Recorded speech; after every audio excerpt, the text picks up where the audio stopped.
العالمين والصلاة والسلام على سيد المرسلين وعلى آله وصحابته أجمعين.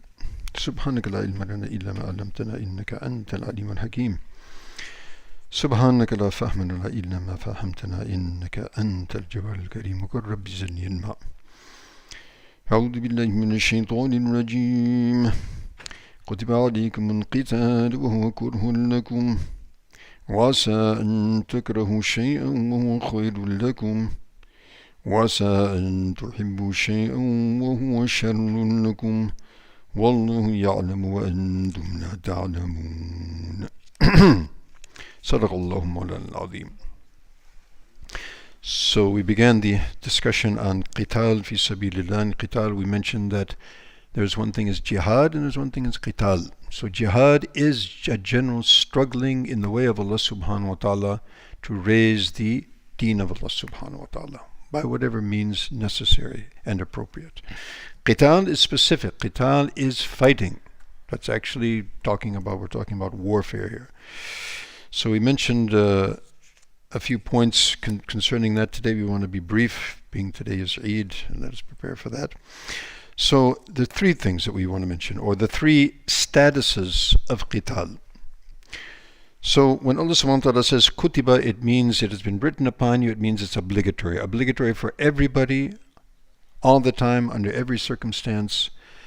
That's not necessarily the case. So therefore the ulama have mentioned that it is a fard an kifaya, a fard al kifaya, meaning that it is a fard according to the necessity, according to the need on the ummah in general, meaning that if a group of people stand up for this muhimma, for this purpose, and they fulfill that purpose, and they have fulfilled the requisites and have stood up with what needs to be done, then the obligation is it is not upon the rest of the ummah, and that remains absolved from the rest of the ummah. However,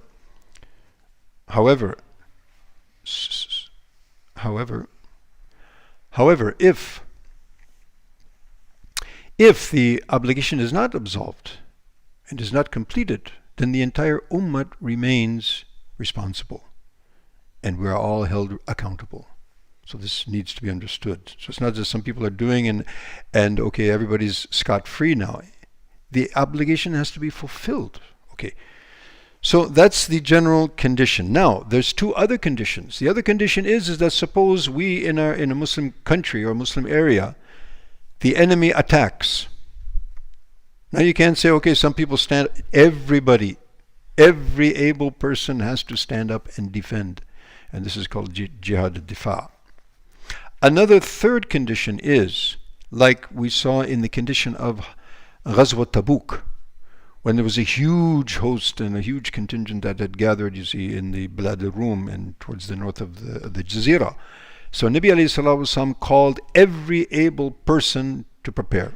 Not only that, he even said where we're headed, which was not the general custom of Rasul alayhi salatu wasalam.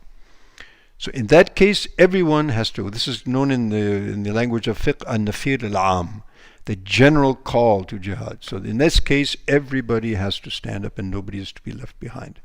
So that being the case, inshallah, we'll talk about more injunctions and more specifics, inshallah, in the days to come. An announcement in terms of our dars, etc. So inshallah, dars will be discontinued until probably on Sunday, inshallah. So the dars of Quran, dars of Hadith will resume, inshallah, on Sunday, bidnillahi ta'ala, perhaps on Saturday night.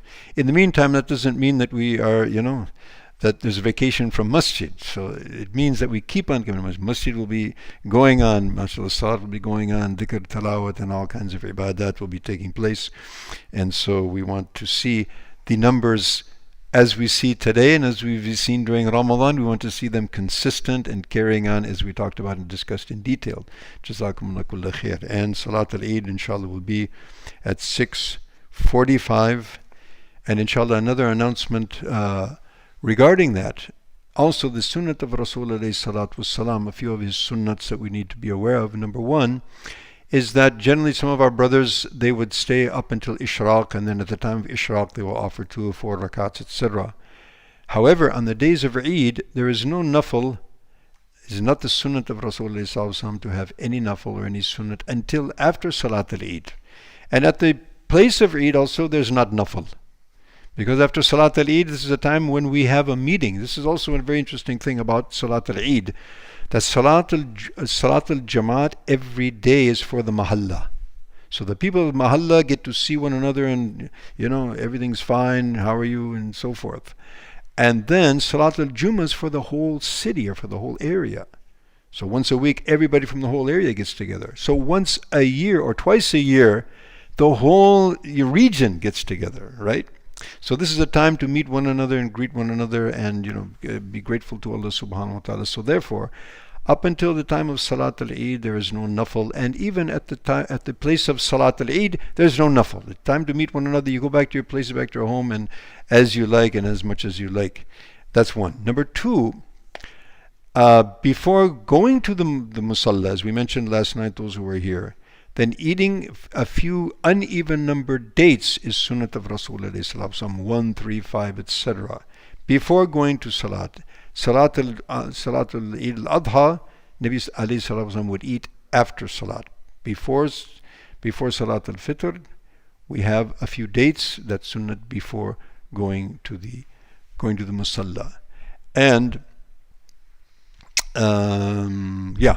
and last thing but not least, and most importantly, the Sadaqat al-Fitr. Those who have not paid the Sadaqat al-Fitr until now, be sure to get it paid before Salat al-Fitr, because as Nabi ﷺ says, that our Sawm is hanging in the sky and it is not actually reached to Allah subhanahu wa ta'ala with acceptance until that Zakat al-Fitr is paid.